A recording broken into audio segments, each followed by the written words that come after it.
Nós estamos num tema chamado Em Obras, um tema que nós estamos abordando o livro de Neemias e extraindo desse livro vários e vários ensinamentos para nós como igreja. Hoje nós vamos aprender mais um princípio, uma verdade da palavra de Deus para nossas vidas, fundamental para a gente poder adorar a Deus da forma correta. E antes, eu gostaria de orar com você. Baixe sua cabeça, feche seus olhos, vamos orar. Senhor, nós queremos agradecer o Senhor, Pai, por podermos estar juntos como igreja aqui, adorando o Teu nome, e pedimos que o Senhor fale conosco, fale ao nosso coração. Nosso desejo, Pai, é Te adorar de forma verdadeira e em espírito. Nosso desejo como igreja é agradar o Senhor e continuar essa obra que o Senhor começou lá atrás. O Senhor chamou homens e mulheres, discípulos, para se envolverem nessa obra, nessa missão. E nós queremos nessa noite dizer ao Senhor que estamos aqui, que estamos disponíveis e queremos ter direção do Senhor. Por isso fala ao nosso coração.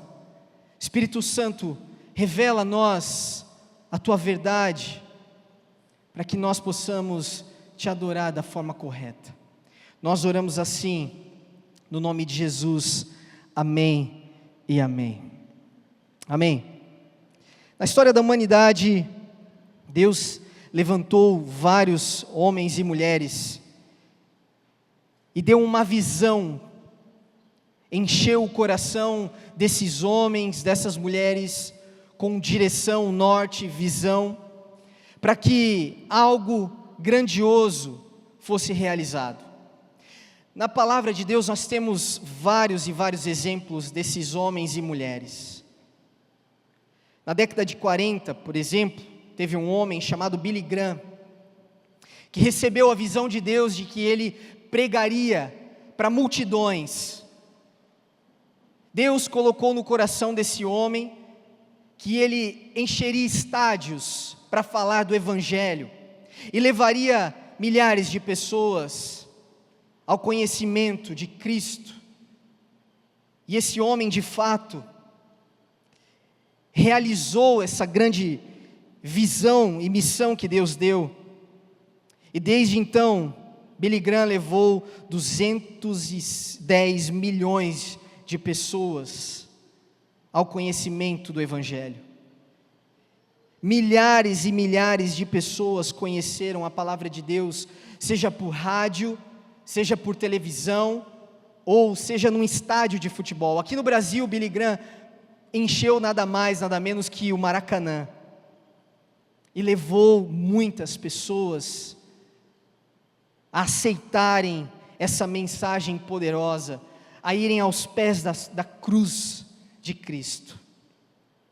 Isso é muito interessante porque Billy Graham foi chamado no Capitólio lá nos Estados Unidos para receber uma das mais raras medalhas, que é a medalha da liberdade americana. Poucos homens receberam essa medalha. Nesse reconhecimento grandioso do governo americano, as primeiras palavras que Billy Graham disse foi: eu não fiz nada disso sozinho. Eu tenho uma equipe junto comigo de homens e mulheres que me ajudaram a realizar esta grande obra.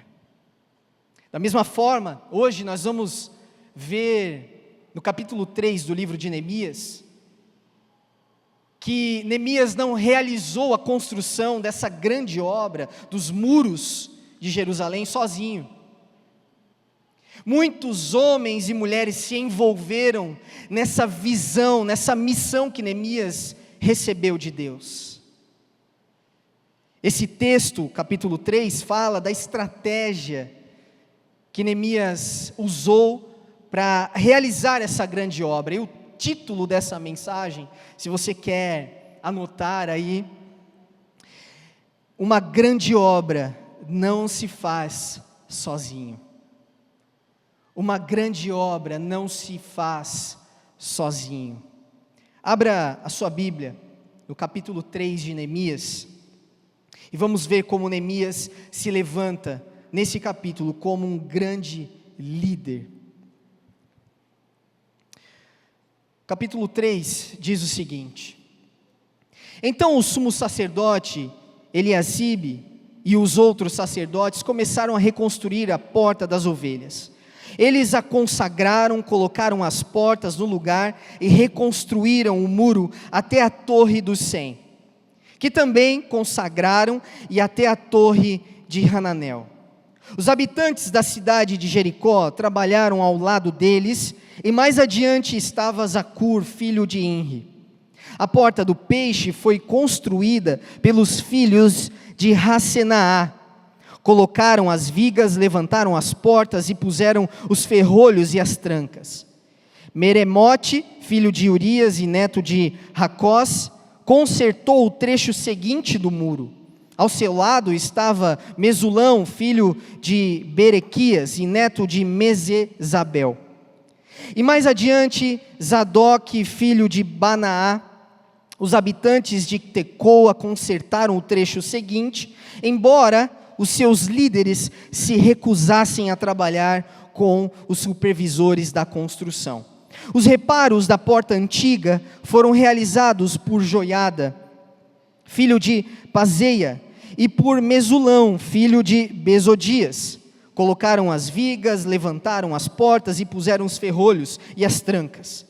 Ao lado deles estavam Melatias de Gibeon, Jadom de Meronote, homens de Gibeon e homens de Mizipá.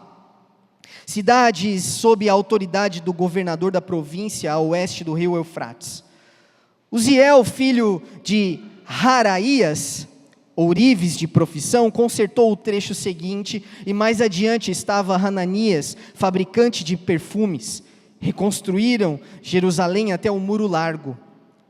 Refaías, filho de Ur, governador de metade do distrito de Jerusalém, trabalhou ao lado deles no muro. No trecho seguinte, Gedaías, filho de Harumaf, consertou o muro em frente à sua casa, e ao lado dele estava Ratus, filho de Rezabinéias. Em seguida vinha Malquias, filho de Arim, Hassub, filho de Paate-Moabe, que consertaram outra parte do muro e a torre dos fornos. Salum, filho de Halóis, e as filhas dele consertaram o trecho seguinte. Salum era governador da outra metade do distrito de Jerusalém. Os reparos da porta do vale foram realizados pelos habitantes de Zanoa, sob a liderança de Hanum. Levantaram as portas e puseram os ferrolhos e as trancas.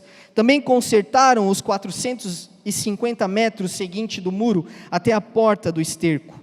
Os reparos da porta do esterco foram realizados por Malquias, filho de Recabe, governador do distrito de Bet-Aquerem.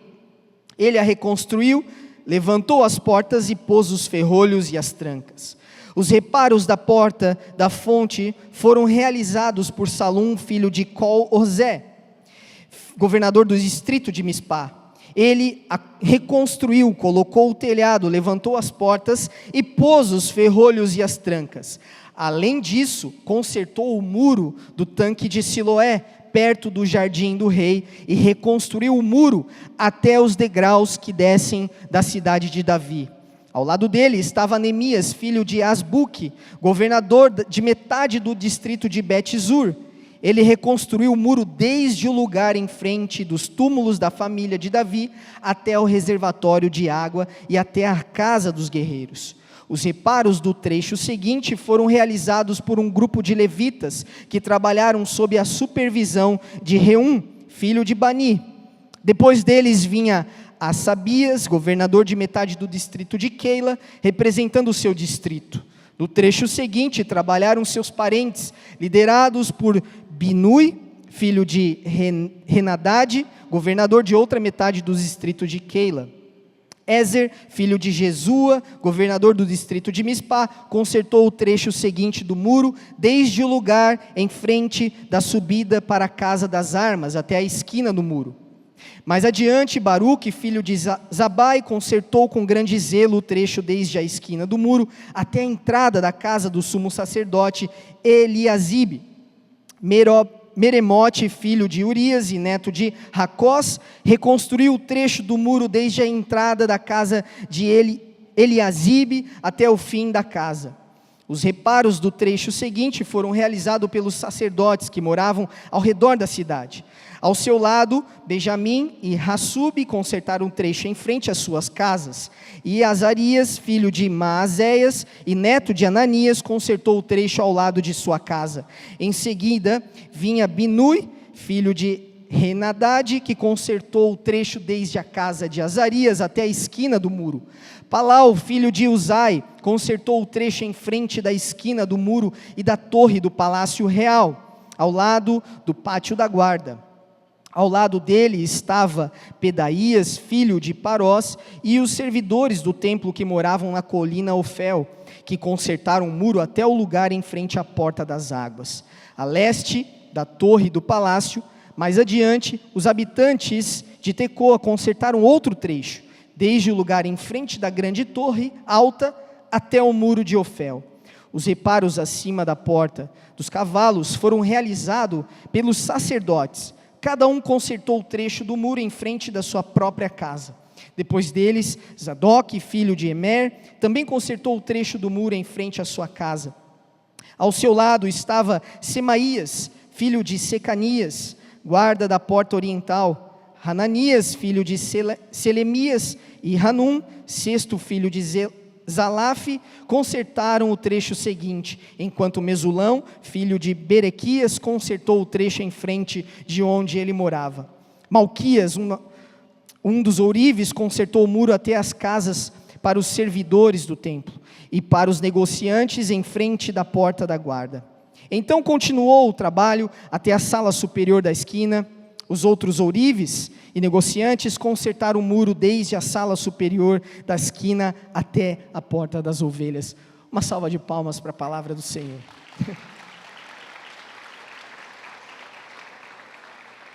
Bom, esse capítulo, ele não serve apenas para você tirar ideias de nomes para os seus filhos. Nós podemos tirar aqui dois importantes princípios sobre essa grande construção, porque até então, nós vimos que Neemias havia recebido essa comissão de Deus, quando ele ouve a notícia de que Jerusalém estava devastada, o templo estava destruído, o muro estava destruído, ele então ficou profundamente abalado com essa notícia. Então ele recebe esse encargo de Deus, ele se apaixona pela reconstrução dos muros, e ele então faz todo um processo com o rei, ele envolve os habitantes que estavam naquela região sofrendo por causa dessa destruição, e aqui no capítulo 3 nós temos então o fato, a reconstrução. Neemias então ele narra aqui como foi a estratégia, e antes de nós pegarmos esses dois princípios principais e fundamentais, eu quero mostrar para você do que nós estamos falando. Reconstrução do quê? Qual é a dimensão? Qual é a profundidade dessa obra? Qual é o tamanho dessa obra? Pode passar lá. Nós temos aqui uma das 10 portas citadas por Neemias. Olha o tamanho das pessoas. Olha o tamanho da porta. Olha o tamanho do muro. Era isso que Neemias estava retratando aqui nesse capítulo, o que estava sendo reconstruído. Quando ele fala que as portas estavam sendo colocadas no lugar, os batentes, que as trancas estavam sendo colocadas, ele não estava falando de uma fechadura da porta do seu quarto, ele estava falando sobre esse tipo de porta. Quando ele estava falando sobre a reconstrução dos muros, os fundamentos, ele estava falando sobre esse muro, esse tipo de muro. Agora, próxima foto, olha o tamanho, a extensão desse muro. Aqui é uma imagem de como era Jerusalém no tempo de Neemias. Quando ele reconstruiu os muros, essa era a extensão dos muros.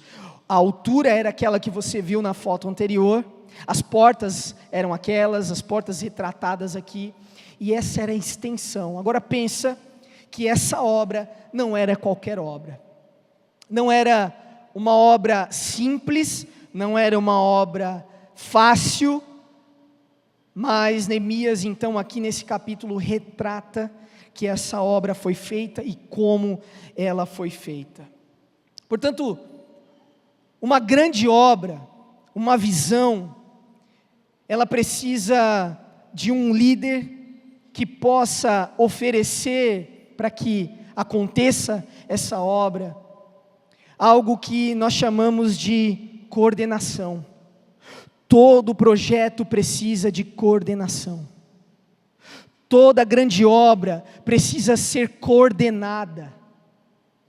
Nós sabemos que Neemias, antes de começar a obra, ele não chegou lá e falou: gente, vamos lá, vamos começar. Não.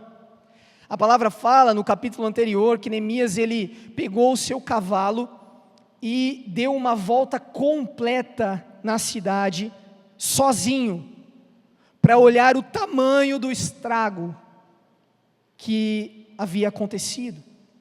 Ele precisava ter a dimensão do que aconteceu, para então coordenar, projetar, organizar. O capítulo 3 mostra que Neemias não fez de qualquer jeito a reconstrução desse muro. Mostra que ele coordenou, ele pensou, e só depois que ele teve o plano completo, só depois que ele teve a coordenação, o projeto dessa obra, é que ele chamou a todos e disse: I have a dream. Eu tenho um plano. Nós vamos reconstruir. Sabe, porque se Neemias não tivesse certeza, nem se ele não tivesse um plano, se ele não soubesse convencer essas pessoas, aquele povo ia olhar e falar: cara, você é um lunático, não é possível reconstruir dessa forma, não é possível fazer essa obra desse jeito. Então, quando Neemias coordena esse projeto, quando ele mostra o projeto, ele então ganha o coração daquele povo. Mas, para coordenar, algo que foi necessário, é que Neemias, ele ficou inconformado com o caos que estava em Jerusalém. Neemias ficou completamente inconformado. Quando ele ouviu a notícia, ele ficou profundamente abatido e inconformado. Quando nós olhamos para o caos, se nós não nos inconformarmos, nós não vamos colocar a energia necessária para resolver. À medida em que você se envolve numa obra, é a medida com qual você se apaixona pela visão dessa obra. E Neemias, ele precisou olhar para o que havia acontecido com Jerusalém e se apaixonar pela reconstrução. O que está um caos na sua vida hoje? Talvez o seu casamento está um caos. Talvez suas finanças estejam um caos. Talvez você olhe para a sua vida profissional e você fala: está um caos. Ou talvez a sua saúde está um caos. Sua vida com Deus está um caos. Seu envolvimento na igreja está um caos. O que eu tenho para falar para você é que, assim como Neemias, se você não se inconformar com esse caos que está instalado nessa área da sua vida, você não vai fazer nada. Se você não olhar para isso que está irregular, para isso que está inconforme, para isso que está errado, e não se inconformar com isso, se você não se apaixonar pela melhoria disso, pela reconstrução disso, você não vai se envolver, você não vai fazer, você não vai coordenar nada. Neemias olhou para Jerusalém, a cidade dos seus pais. Ele não havia nascido em Jerusalém, mas ele sabe que o templo da adoração estava lá, e ele não admitiu que o lugar onde o povo de Deus adorasse a Deus, adorava a Deus naquele lugar, ele não admitiu que aquele caos impedisse o povo de continuar adorando a Deus. Então ele fez alguma coisa, ele coordenou um projeto para restaurar esses muros. Coordenar significa colocar as coisas e pessoas certas no lugar certo. Neemias, ele precisou ter uma visão global do problema, ele precisou olhar o todo, ele precisou saber o que ele iria enfrentar, qual era o problema que ele iria resolver. E aí então, ele tomou as atitudes, as soluções necessárias, porque quando ele olhou o todo, ele precisou bolar uma estratégia para que a reconstrução fosse sustentável. Quando nós vemos que Neemias colocou pessoas reconstruindo o muro na frente das suas casas, ele não estava privilegiando alguns, ele estava sendo um bom administrador, um bom engenheiro, um bom visionário de mão de obra, porque ele sabia que aquelas pessoas iriam precisar de comida, de descanso, ele sabia que elas precisariam de proteção, então ele orquestrou todo o projeto para que fosse sustentável. Por isso, ele precisou dessa visão global, e aí ele sabia exatamente o que cada pessoa deveria fazer, em que cada parte do muro cada um iria reconstruir. Ele sabia quais ferramentas eram necessárias, os materiais que eram necessários. Por isso, essa é uma grande lição de liderança.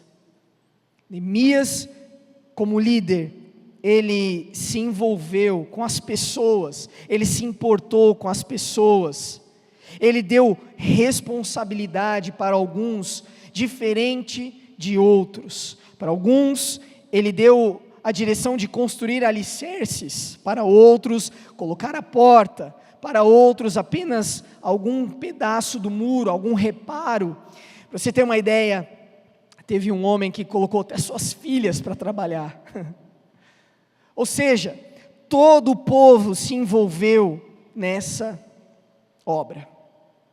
Isso mostra que o trabalho em equipe é um dos segredos do sucesso.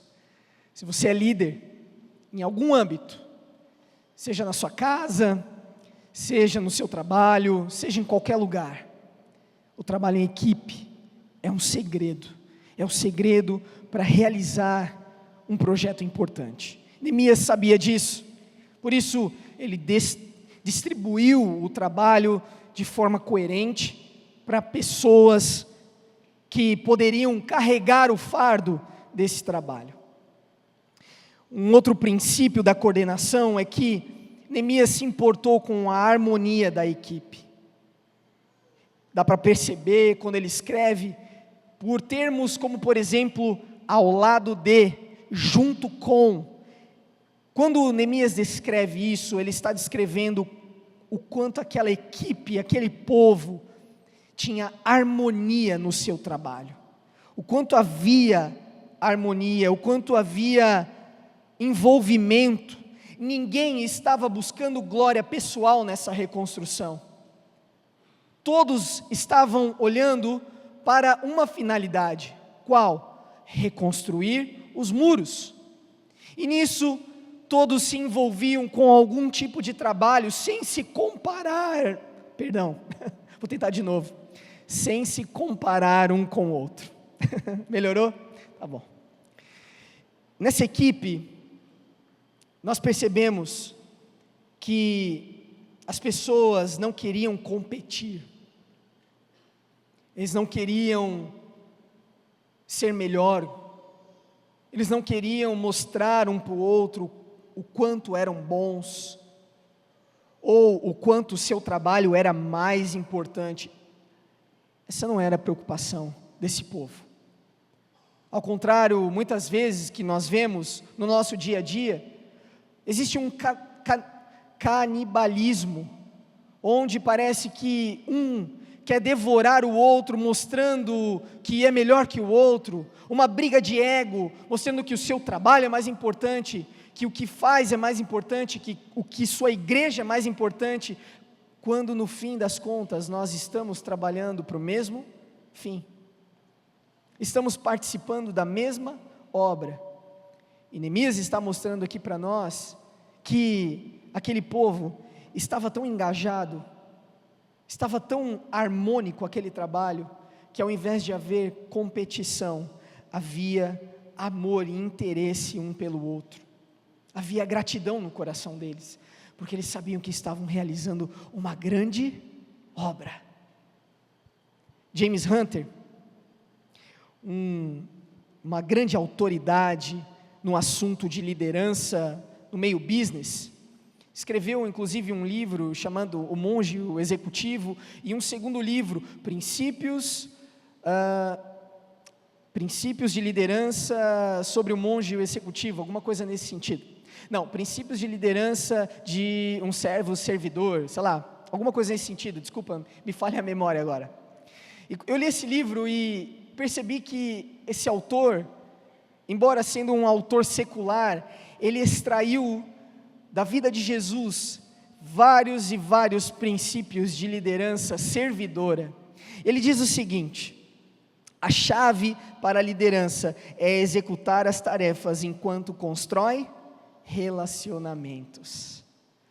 Sabe o que é interessante? Esse homem olhou para a palavra de Deus e viu que não existe algo mais importante que o outro. O relacionamento é tão importante quanto executar as tarefas. E por que isso é importante para nós? Vamos pegar o exemplo um casamento. Quantos casamentos, marido e mulher, colocam o relacionamento entre si em detrimento das tarefas a serem concluídas? Por exemplo, alguém precisa tirar o lixo, é uma tarefa, né? E aí fazem às vezes dessa tarefa uma terceira guerra mundial dentro de casa, uma briga, fala alto, aquilo se torna um caos, e o problema permanece ali, e aí aquele problema se torna o motivo para destruir o relacionamento. Por isso que tão importante quanto uma tarefa a ser executada, é o relacionamento que nós mantemos entre aqueles que estão realizando essa tarefa. Líderes não podem destruir as pessoas em prol daquilo que quer realizar, seja o âmbito que for, seja em casa, seja no trabalho, seja na igreja. Nós não podemos destruir os relacionamentos por causa de algo a ser feito. E Neemias sabia disso. Neemias sabia que era necessário haver harmonia entre o povo para que aquela construção fosse até o fim. Um outro detalhe acerca da coordenação é que o trabalho em equipe prospera. Neemias provou isso aqui nesse terceiro capítulo. E com isso, ele está dando uma direção para nós. Qual a direção? Não tente fazer tudo sozinho. Não tente bancar o herói. Não ache que você é um super-herói e que vai conseguir dar conta de tudo sozinho. Muitas vezes, querer fazer tudo sozinho tem a ver com uma egolatria, tem a ver com querer glória. Não dividir a tarefa, muitas vezes, mostra um coração que quer receber todo elogio. Não dividir aquilo que precisa ser feito, deixar pessoas de fora, não incluir todos na tarefa que é necessário, na reconstrução, seja lá qual for essa tarefa, essa visão, esse projeto, mostra que esse projeto está suscetível a falir, a falhar, porque nós não devemos tentar colocar um peso todo nas nossas costas, sendo que o desejo de Jesus, sendo que Deus nos chamou para construir a obra dele. Uma das coisas que eu me lembro é que em alguns momentos da nossa igreja, na história da Onda, uma das minhas vontades, conversando com outros pastores, era que chegasse alguém na igreja e falasse o seguinte: olha, está aqui um cheque em branco para vocês fazerem os projetos da igreja andar.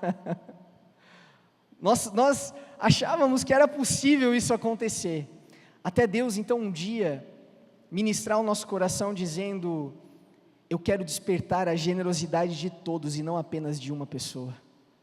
Eu quero trabalhar no coração da igreja e não apenas de um homem ou de uma mulher. Isso é possível? É possível.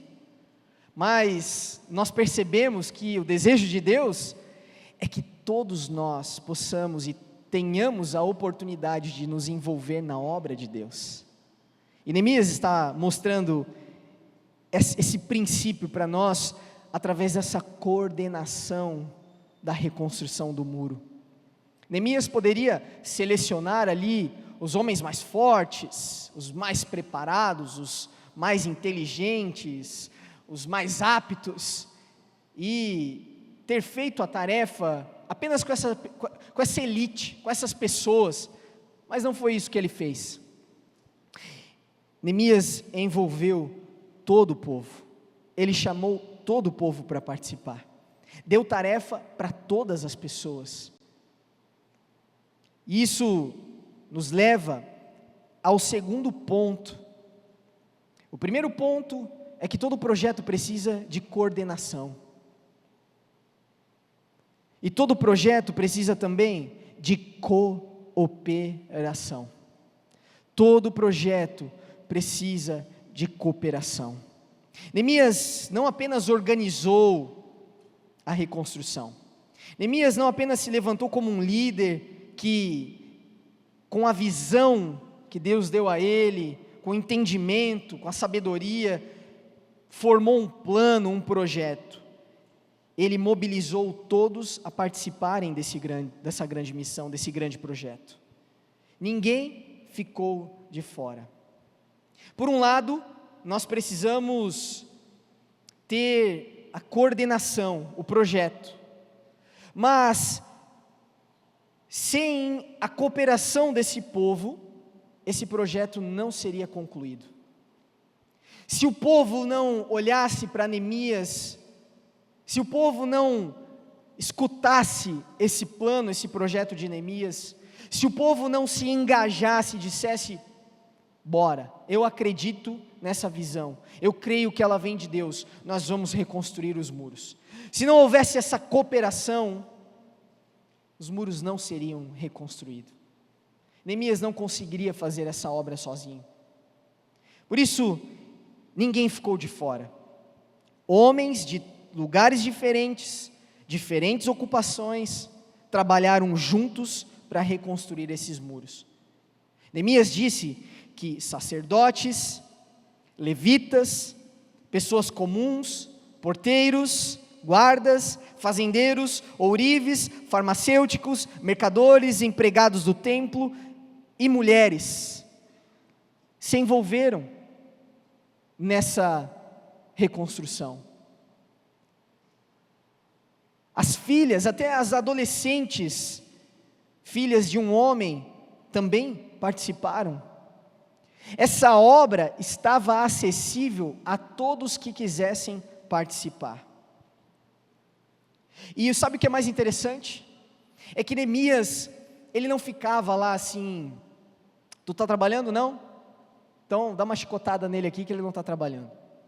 Ele não ficava lá analisando, óbvio que ele dava as coordenadas, mas aqui fala que Neemias estava junto no batente. Neemias estava com as suas mãos sujas de barro. Neemias, no capítulo seguinte, inclusive, fala que nem as roupas ele trocava para não perder tempo. Que tornava a obra um pouquinho mais difícil, com certeza.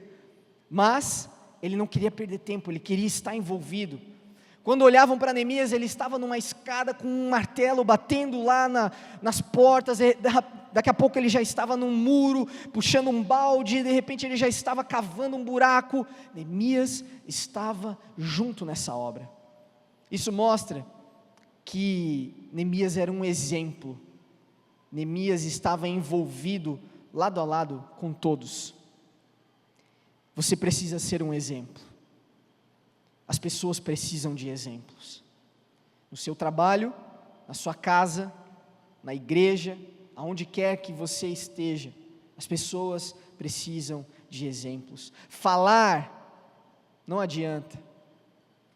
O exemplo arrasta. O exemplo comove. O exemplo traz energia e alegria para aqueles que estão envolvidos em algum projeto. E Neemias sabia disso. Ninguém era mais importante que ninguém. Homens que eram governadores de distritos estavam ombro a ombro com homens comuns, com porteiros. Não existia naquele momento alguém que se achava mais importante ou que reclamava um trabalho mais importante para si. Todos se envolveram de forma igual. E eu me lembro de um empresário que chegou há alguns anos aqui na Onda, e quando ele chegou, ele me procurou e disse: pastor, eu quero me envolver com a igreja, eu quero servir, como que eu posso servir? E aí eu falei para ele o seguinte: cara, que bom que você quer servir, glória a Deus. Nós estamos precisando de voluntários que ajudem a limpar o banheiro na quarta-feira, você está disposto? Ele olhou: quarta-feira, que horas eu preciso estar aqui? Tal hora você está aqui, e aí o pessoal já vai direcionar você para o serviço. Chegou na quarta-feira, e de fato, aquele homem, empresário importante, na nossa cidade, estava lá, no banheiro, uma camisa de voluntário, com o rodo na mão, passando pano. E eu acho isso fantástico, eu acho isso incrível, porque de fato era exatamente o que aconteceu aqui, na reconstrução do muro. Quando um governador de distrito chegou para Neemias e disse: Neemias, o que eu posso fazer? Neemias falou: está vendo aquele balde? Você vai carregar aquele balde para aquela outra pessoa lá, e essa vai ser sua função. Talvez o coração desse homem importante, ele talvez pensou: cara, mas um trabalho fútil desse para mim, que sou importante? Porém, a visão da reconstrução era mais forte, e todos se submeteram ao trabalho que foi designado, todos ajudaram sem ter alguém mais importante que o outro. E esse é um princípio muito importante da cooperação. A cooperação, nós percebemos aqui, que ela não foi unânime. No versículo 5, Neemias relata que houve alguns nobres da cidade de Tecoa que não quiseram se envolver nesse serviço. Eles recusaram a ordem do supervisor. Os supervisores foram lá e falaram: olha, vocês irão participar em tal trabalho, vocês vão fazer isso. E aí eles recusaram: não, nós não vamos fazer, nós somos muito importantes para fazer isso, nós somos muito nobres para fazer esse tipo de trabalho. Vocês acham que isso desanimou Neemias? Não. Vocês acham que isso desanimou o povo que estava trabalhando? Não. Isso nos mostra que nós precisamos trabalhar com quem quer trabalhar, trabalhar com quem está disponível, e não se importar e ficar triste com quem não está trabalhando. Não parar o trabalho porque existem pessoas que não estão, ou porque existem pessoas que estão fazendo errado, ou porque existem pessoas que estão difamando. Nós vamos ver mais para frente que houve opositores à obra, e nem por isso eles pararam, pelo contrário, eles trabalharam com espada na cintura, intensificaram o trabalho. Isso nos mostra que, por mais que existam exemplos ruins acerca da igreja, nós não podemos parar de trabalhar para construir uma igreja bíblica da vontade de Deus. Nós não podemos parar porque existem pessoas que não fazem nada. Nós não podemos parar de anunciar a mensagem porque existem pessoas que riem, que zombam, que nos impedem, que fazem sei lá o quê. Pelo contrário, nós precisamos permanecer, porque Neemias não permitiu que a rejeição dessas pessoas tirasse o seu entusiasmo. Ele não permitiu que essas pessoas desanimassem aquilo que Deus havia colocado no coração dele. Isso nos mostra que nós precisamos valorizar aqueles que estão ao nosso lado. Nós precisamos olhar para aqueles que estão conosco, como igreja, e valorizar mais do que aqueles que não estão. Por isso, dê uma salva de palmas para aqueles que estão aqui conosco, para aqueles que estão construindo a igreja, para aqueles que estão fazendo alguma coisa. Nós precisamos honrar essas pessoas que estão conosco, e não ficar reclamando porque o fulano não está, ou se importando que tem gente de braço cruzado. Não, nós vamos trabalhar, nós vamos fazer, porque nós somos chamados por Deus para fazer. Amém? A palavra mostra que eles trabalharam com empenho, com ânimo, e eles tiveram sucesso. Eles reconstruíram aquele tanto de muro que nós vimos em 52 dias. 52 dias. Quem é engenheiro sabe que fazer uma obra dessa em 52 dias não é para qualquer um. Ficou evidente para todas as nações que Deus estava nessa obra. Ficou evidente de que não é humanamente possível reconstruir um muro daquele assim, com aquela qualidade de mão de obra, em 52 dias. Mas os muros foram levantados, eles concluíram a tarefa que Deus deu a eles por meio de Neemias. Isso precisa mostrar para nós, igreja, que o nosso principal capital é fé e trabalho. Isso é o que nós temos de mais importante. Fé e trabalho. Talvez a gente não tenha o dinheiro necessário, a estrutura necessária, talvez nós não temos os equipamentos necessários, talvez a gente não tenha para implantar uma igreja, para implantar uma nova igreja numa outra cidade, talvez a gente não tenha aquilo que é, importante no sentido de estrutura, mas nós temos fé, e nós temos trabalho. Por isso que Jesus disse aos discípulos: a seara é grande, por isso orem por trabalhadores. Trabalho tem bastante. Orem por trabalhadores, para que o Pai envie os trabalhadores. Os trabalhadores estão com o Pai, são adoradores primeiramente. Por isso que, quando nós, como povo de Deus, cremos na visão que Deus deu para nós, como igreja, e trabalhamos por isso, o impossível pode acontecer. Meus irmãos, essa é a história da onda dura.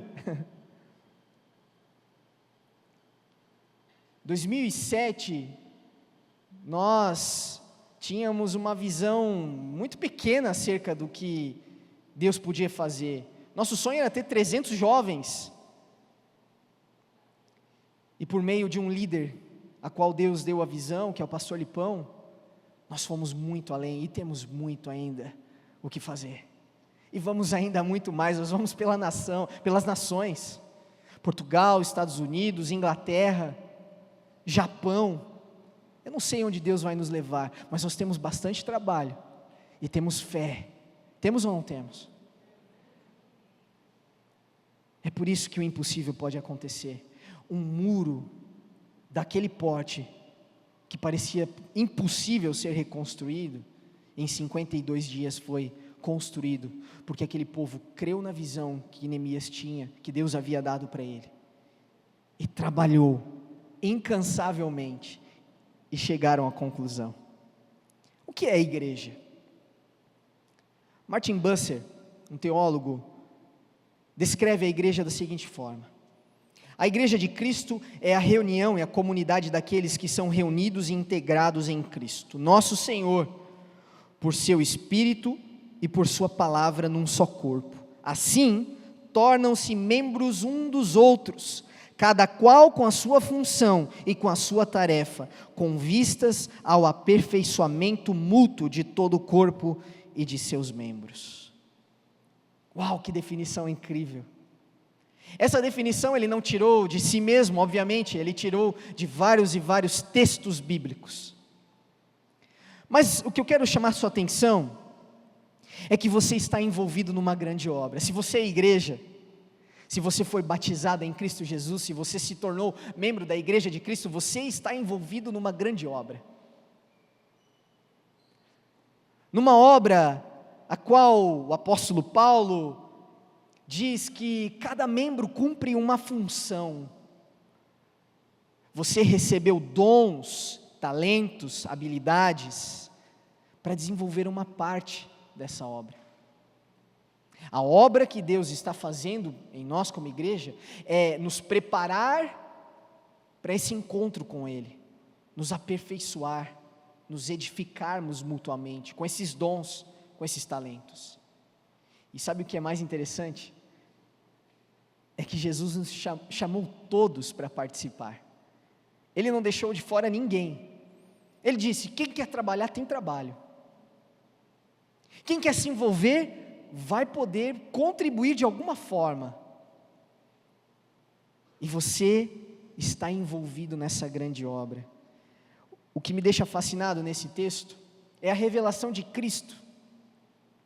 Assim como Neemias, que deixou, você sabe disso, ele deixou o seu conforto lá no trabalho com o rei, e foi para um lugar caótico, onde não havia saneamento básico, porque estava tudo estragado, os muros de proteção que eles estavam reconstruindo, estava completamente estragado, então eles estavam à mercê de vários perigos, tudo precisava ser organizado, ou seja, estava um caos. Da mesma forma, Paulo diz em Filipenses no capítulo 2, que Jesus deixou a sua glória para vir para esse mundo caótico, se tornou um homem, e sofreu dores no seu corpo, por causa desse mundo caótico, por causa do pecado. Jesus,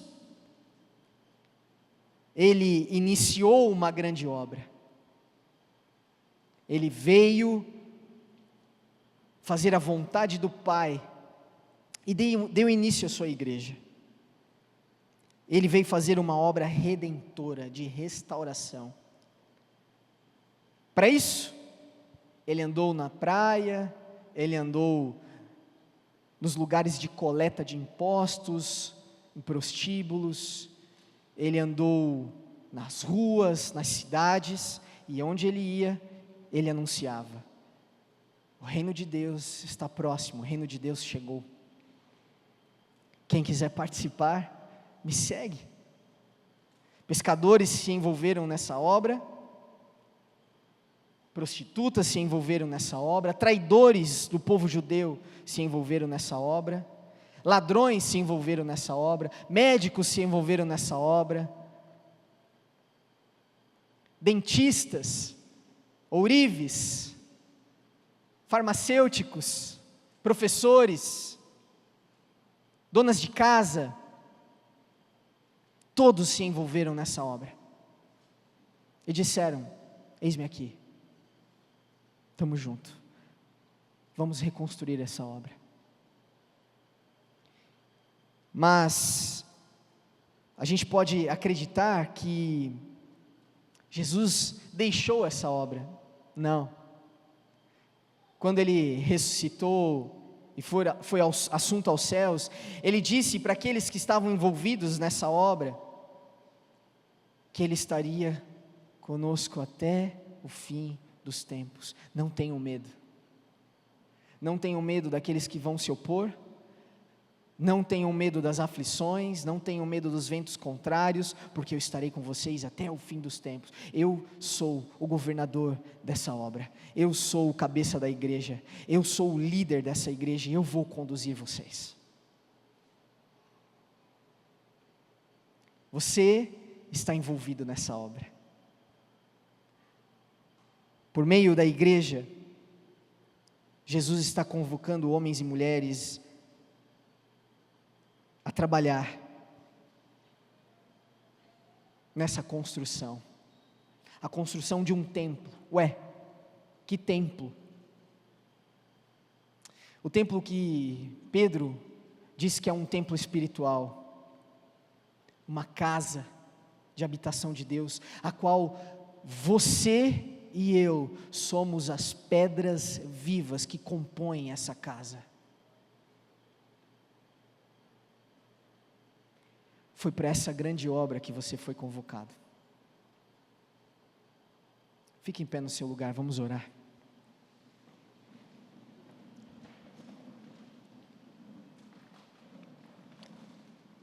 Feche seus olhos.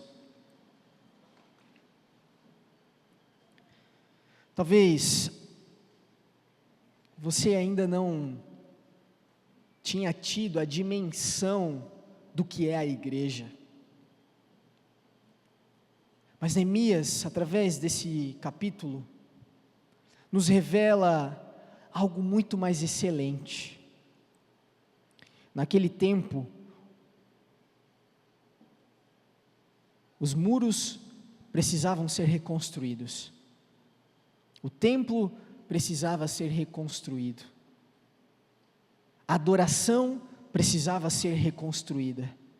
E Deus usou homens e mulheres comuns para reconstruir tudo isso. E isso nos aponta para algo muito mais excelente. Jesus veio a esse mundo para restaurar a adoração do seu povo. Jesus veio trazer restauração. Jesus, Ele veio trazer salvação. Ele veio possibilitar que nós possamos entrar novamente na presença de Deus. Por meio da sua obra redentora, o autor de Hebreus diz que nós podemos agora entrar confiadamente na sala do trono a fim de encontrar graça. Ele veio nos chamar para participar dessa obra. Ele quer usar a nossa boca, Ele quer usar nossas mãos, Ele quer usar nossos pés. E eu tenho certeza que todos aqueles que se envolverem nessa obra vão chegar no final e dizer: valeu a pena, já está valendo a pena, Senhor. Cada minuto, cada alegria, cada lágrima, cada festa, vai valer a pena. Vamos orar.